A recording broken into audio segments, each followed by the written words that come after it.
and welcome to Healing Now. My name is Damani Nehuma, and I'll be your host for this show.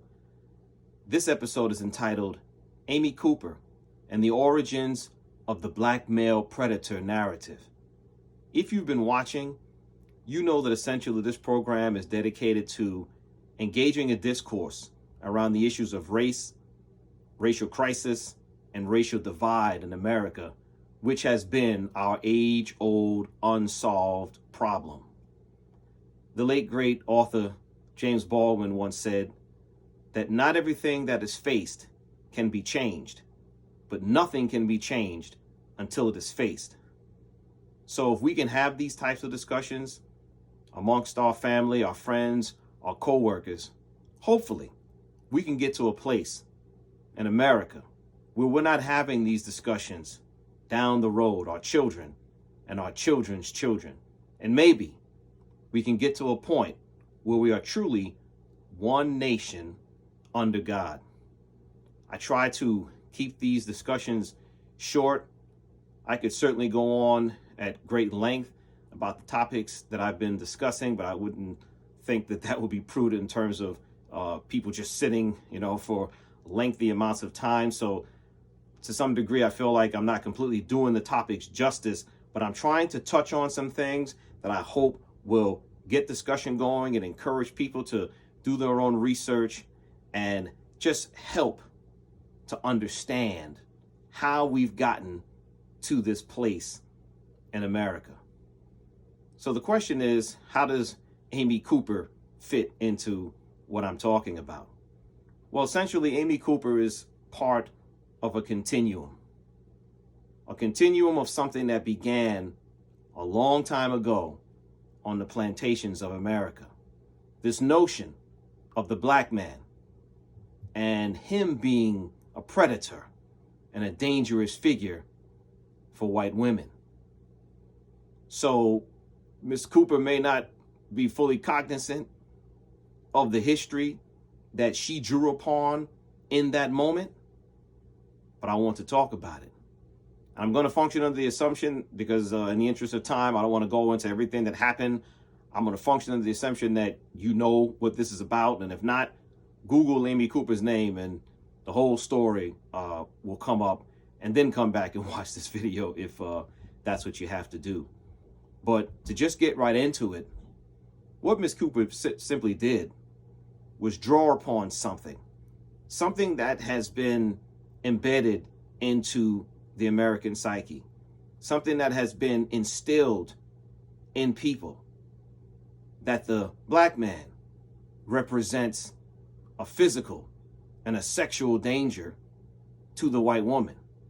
Now, most of us are aware of the historically known incidents where this has come up. We know about Rosewood, Florida in 1923, where a white woman made a false allegation that she had been attacked by a black man, and that led to all sorts of wanton violence against black people in this town in Florida, where multiple black folk were killed and town was burned to the ground and whatnot. We know about the Scottsboro Boys, the 9 young black men who were accused in 1931 in Alabama of attacking 2 white women on a train. Again, a false claim. We all know essentially about Emmett Till and what happened to him because he allegedly whistled at or made an overture or a pass at a white woman, which of course was later retracted by her.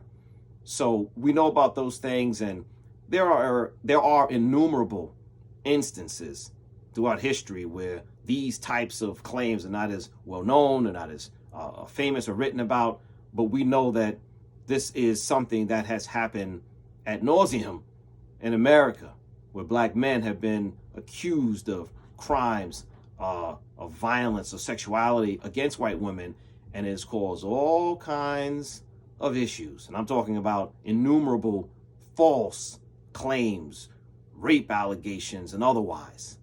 So where does this begin? Well, it begins on the plantation. The dynamic that you had on the plantation was that the enslaver had two roles for the black man on the plantation. He was there to work, and he was there to breed. Those were his roles. And in doing so, what the enslaver did is he cast the black man as the brawn, as this physical creature. And he cast himself essentially as the brains. I'm in charge. I'm directing. I'm making things happen. But what he did, the enslaver, unwittingly, is that he actually emasculated himself in this process. Because as we know from our days in high school, who got the girl in high school? The president of the chess club or the captain of the football team? So as the black man was cast as this physical creature, this brawn, this person who, like I said, part of his role is his sexuality. What did that do?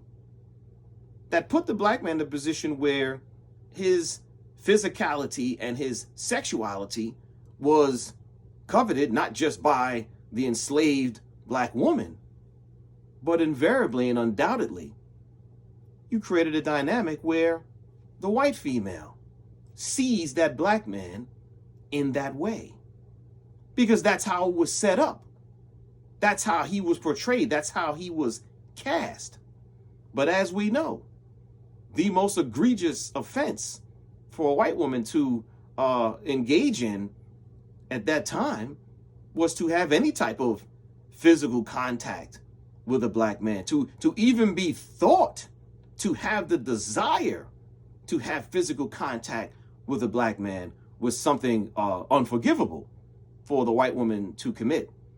And of course, the quickest and easiest way for a black man to be killed on the plantation was to have some type of physical contact with a white woman. So that's where this whole dynamic begins.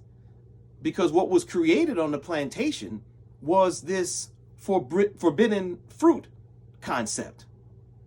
For the white woman was put in a position where, of course, this physical being that she's seeing out in the fields is not for her. And of course, the black man knows that that white woman standing in the house porch or on the house porch was certainly not for him. So, as we all know, what is it that you want the most? That which you cannot have.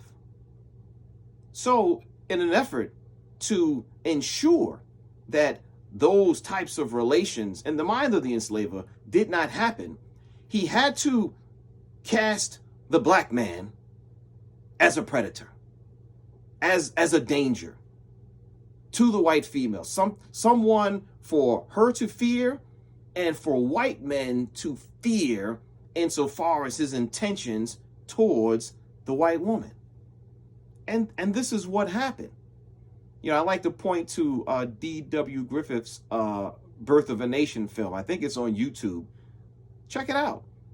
A large part of that film, a significant part of it in terms of what they were trying to portray, was this notion of the black man's danger to the white woman. So this concept has been passed down through time. And it goes into the nature of how in lynchings, for instance, and I talked about this in previous programs, the castration of the black man, which was a mechanism, a tool to further emasculate this black man whose sexuality, like I said, was promoted. And be clear, when I talk about breeding, I mean literal breeding on the plantation. Innumerable books have been written on it. The slave narratives refer to it, this notion of the black man as a breeder. So in the creation of this man, this physical creature, this brawn, as this sexual being, it created a problem. It created a problem that the white enslaver had to address by making the narrative go forward that this black male creature is a danger to the white woman. So Amy Cooper, like I said, maybe not cognitively understanding what I'm talking about, she seized upon it. And when you watch the video, it was so natural. It just came out so quickly. I'm going to call the police and tell them that an African American man is threatening me. Because she knew. She knows what that elicits in America. It creates a visceral emotion, particularly amongst whites, who have been inculcated with this idea of the black male as predator. You know, people think that it's in relation to how blacks have been cast in movies and television. I mean, that's part of it. But I'm talking about origin. This is an ugly thing that began on the plantation. And all throughout time, it has been passed down throughout this society that the black man is a danger to the white woman. So when we talked earlier about dehumanization and the root of hatred, this is what we're talking about. This is about image destruction. It's about the portrayal of people, in this case, particularly the black male, as a danger, as someone to be worried about.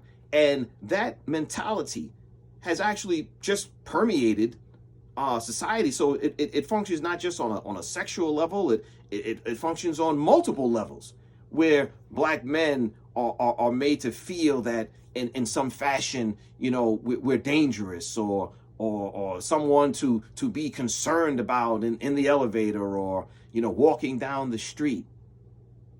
It's deep. It's functioning on a subconscious and a subliminal nature because it's been set up that way. It's part of the fabric of the history of the society that we live in. And it's part of the root of hatred.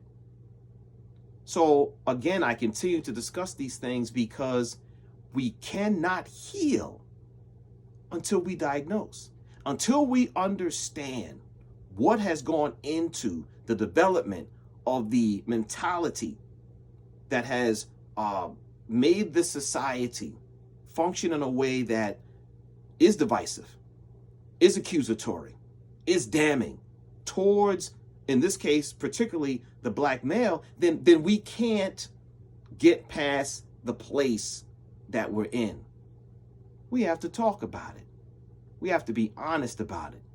You know, I don't want to get into the whole O.J. Simpson situation, but just be clear.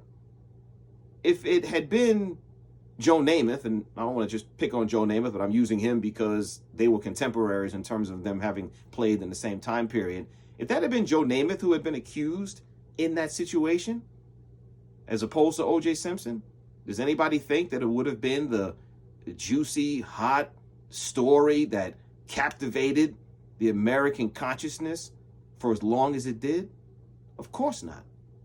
It was the racial element and aspect of it that made it the story that it was. Yeah, it would have been looked at, it would have been followed, but the way that incident captured the American psyche is unlike a lot of things that have happened over the course of our history in this society.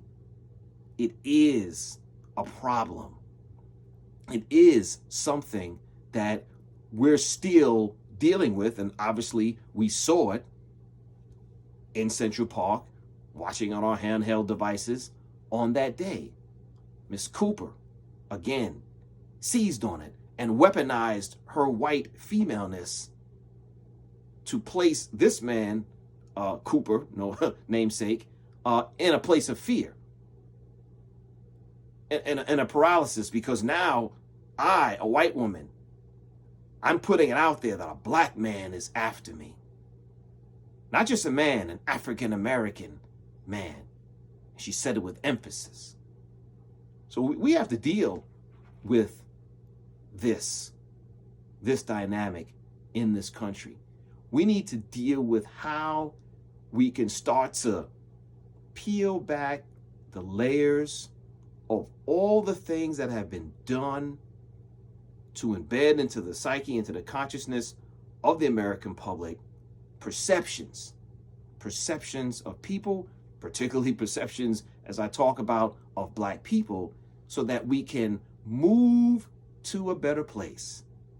But if we're not honest, if we want to sugarcoat, then we can't progress. These aren't things that are talked about, you know, in history class, in high school, in college, at the graduate level. The actual baseness of the sexual culture of the plantation and what it helped to create moving forward. This isn't a discussion that's generally had, but it's part of the underbelly of what plagues this nation. So let's be realistic, let's be honest, and let's begin again to have these discussions, to engage, to talk, so that we can come to a better place whereby we start really judging people on the basis of what they present, not on the basis of what they look like. Thank you for listening. Let's keep moving towards healing now. Thank you.